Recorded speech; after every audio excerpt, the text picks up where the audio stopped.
안녕하세요.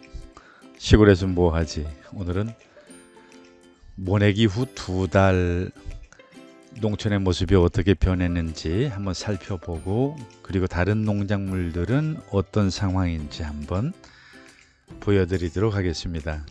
이런 영상을 만날 때마다 늘 느끼는 거지만 세월이 참 빠르다는 생각입니다. 엊그제 모내기 한 것 같은데 벌써 온 들판이 다 녹색으로 빈틈없이 가득 차 있는 것을 볼 수가 있죠.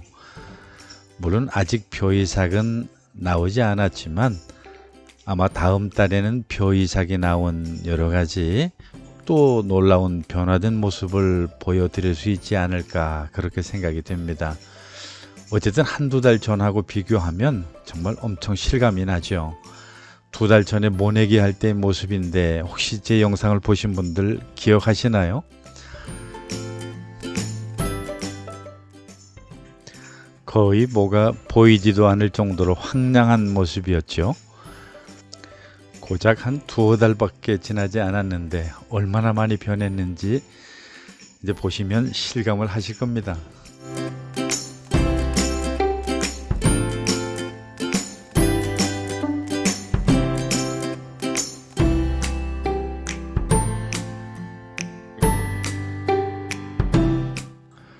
이 모습은 모내기 한 이후 한 달이 지났을 때 지난번 영상에서 보여드린 들판의 모습이거든요. 어딘지 왠지 황량하고 아직은 녹색으로 전체가 물들었다기보다는 듬성듬성 좀 그런 모습이죠. 모내기 때 모습하고 비교하면 많이 달라졌다고 해도 좀 그렇죠. 그런데 지금 모습은 바로 이렇게 변했습니다. 모내기 후에 2달이 지난 지금의 모습입니다. 거의 빈틈이 없을 정도로 빽빽하게 모가 들어차서 이제 녹색 일색으로 가득 찬 그런 들판이 되었죠. 이제야 제대로 된 들판 같은 모습이 보여지는 것 같아요.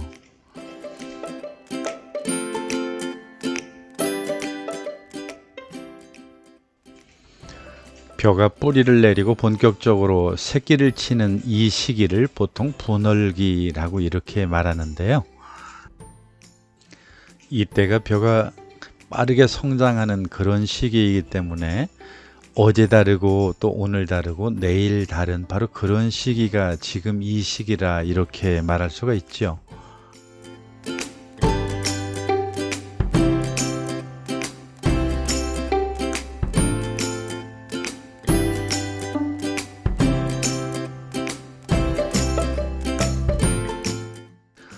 벼 밑둥의 모습을 봐도 이젠 두툼하니 정말 많이 변했죠.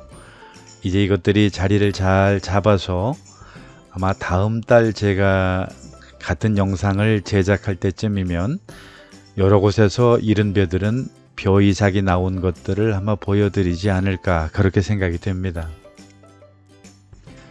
겨울이나 봄 또는 모내기 직후에 들길을 걷는 것은 별 감흥이 없지만 이렇게 녹색으로 가득 찬 들길을 걷는 것은 참 기분 좋습니다. 특히 무더위 때문에 힘들어하는 여름일지라도 이렇게 파란 것을 보면서 들길을 걷는 것은 우리 스트레스를 많이 해소시켜 주지 않을까 하는 그런 생각도 들고요. 혹시라도 시간이 되신다고 한다면 이렇게 녹색으로 가득한 이런 들길을 한번 산책하시는 것도 삶에 도움이 되지 않을까, 그런 생각이 듭니다.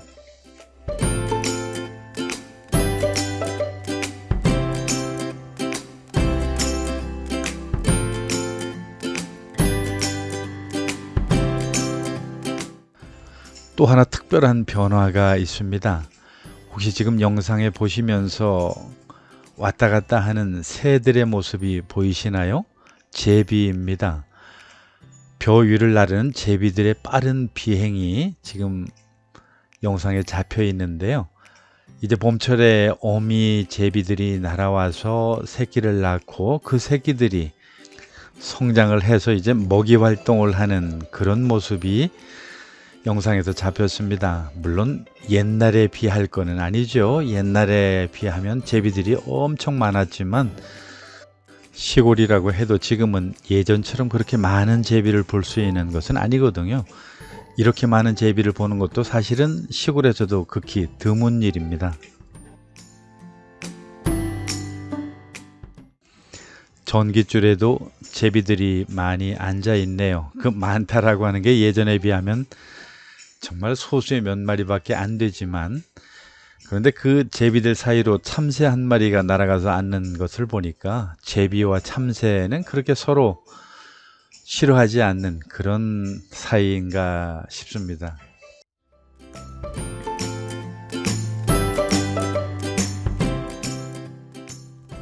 다른 농사들 한번 살펴볼까요? 뭐 여러 가지 농사가 있지만 역시 고추 농사 빼놓을 수 없죠. 지금 보시는 것처럼 한두 달 전에 비하면 엄청나게 많은 변화를 가져왔습니다. 주렁주렁 정말 이 고추들이 이렇게 많이 열릴 수도 있구나 싶을 정도로 많이 열려 있죠. 혹시 나는 고추 농사 이렇게 안 되던데 하시는 그런 분들이 많이 계실 줄로 압니다. 사실 웬만한 사람이 이 정도로 농사 짓기는 어렵죠. 그게 바로 농사의 기술이라고 말할 수 있는 거니까요. 좀 앞으로 시간이 되면 이렇게 농사 짓는데 어떤 방식으로 어떻게 해야 되는가도 한번 영상을 만들어 보도록 하죠. 이런 식으로 사실 두어 그루만 있어도 노대 식구 충분히 일반 가정집에서 먹고 남을 수 있는 정말 많이 고추가 열렸습니다.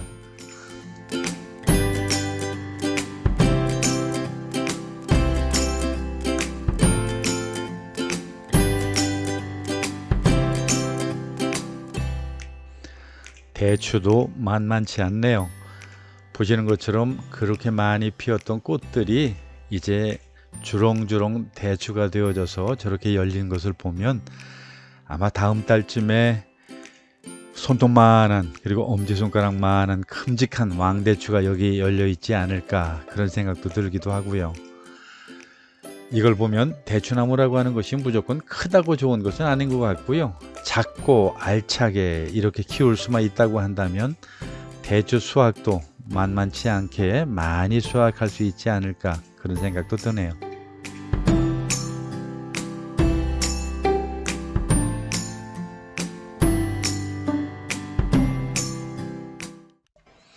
노지 참여는 아직 조금 이른 듯해요. 지금 화면에서 보시는 저 정도의 동굴을 뻗칠 정도로 농사를 지은 것은 아주 잘 지은 거죠. 그리고 저 정도 동굴과 거기 피어 있는 그 꽃들로 봐서 아마 이 농가에 굉장히 많은 참외가 열릴 것 같다는 생각이 들고요. 아시는 분은 아시겠지만은 그냥 참외는 저렇게 놔두어서는 안 되고요. 동굴이 더 뻗어나가지 못하도록 끝에 순을 좀 집어주는 그런 기술적인 것도 좀 필요하죠. 지금 화면에 보시면 주먹만한 파란 참외 보이시죠? 저게 이제 조금 지나면 노랗게 익어서 얼마나 먹음직스러울지 상상이 됩니다. 노지 수박도 아직은 조금 이른 것 같아요. 제가 촬영을 나갔을 때는 아직 많이 열리지는 않고요. 한두 군데 몇 개의 저렇게 조그마한 수박들이 열려 있는 것을 봤습니다. 어쨌든 일반인들이 수박 농사를 짓기에는 그렇게 쉽지 않다는 게 제 경험이죠. 봄 상추들은 이제 끝물입니다. 상추는 장마철과 더불어서 거의 삭아버리는 경우들이 많은데 올해는 그래도 비가 좀 적게 와서 그런지 아직까지 요 정도로 이렇게 남아 있지만 좀 비가 많이 오면 저것조차도 사실은 먹기가 좀 힘들죠. 이제 가을 상추를 위해서 또 준비를 해야 되겠죠. 가지는 이제부터가 시작이라 이렇게 말할 수가 있습니다. 이제부터 꽃이 피고 가지가 열리기 시작해서 가지는 거의 첫서리가 내려도 그때까지 먹을 수 있는 거기 때문에 상당히 오랫동안 먹을 수 있는 그런 농작물 중에 하나죠.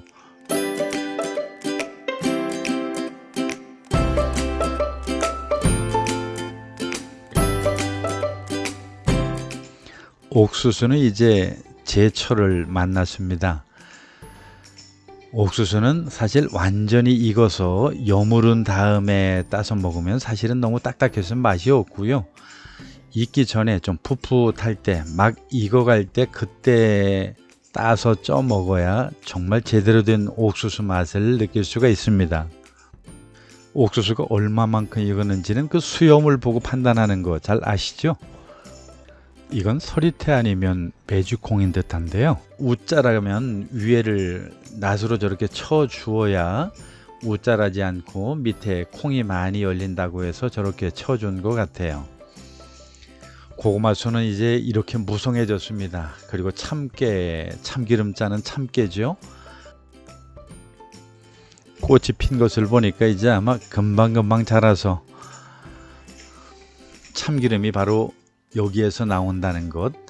사실 도시 사람들, 도시에서 자란 젊은이들은 이게 참깨라고 하는 거 잘 모를 거예요.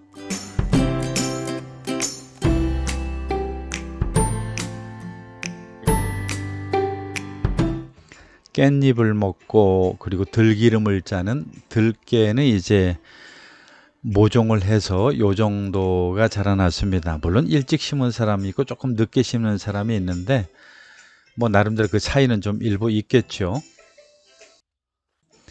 토마토는 이제 제철이 시작이 되었습니다. 방울토마토 같은 경우는 이제 막 익어서 따내기 시작했고요. 큰 토마토들은 이제 하나 둘 익어가기 시작하는 모습, 지금 화면에서 보시는 것처럼 정말 주렁주렁 많이 열렸고 농사를 참 잘 지은 그런 농가라고 생각이 되네요. 지금 이 농가의 모습을 보니까 검은색 토마토를 좀 많이 심었더라고요. 뭐 나름대로 자기 취향대로 그렇게 심어서 저렇게 따서 드시면 되니까요.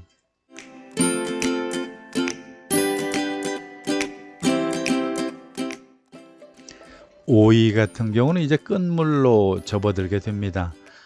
끈물로 접어들면 그 영양의 문제인지 저런 모양으로 매달리게 돼요. 물론 부지런히 관리하고 따내면 더 오랫동안 좋은 오이를 먹을 수는 있겠죠.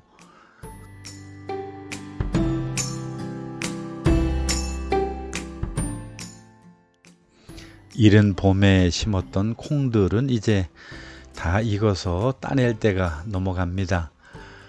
오늘도 도움이 되셨나요? 더 나은 영상을 위해서 부지런히 노력하겠습니다.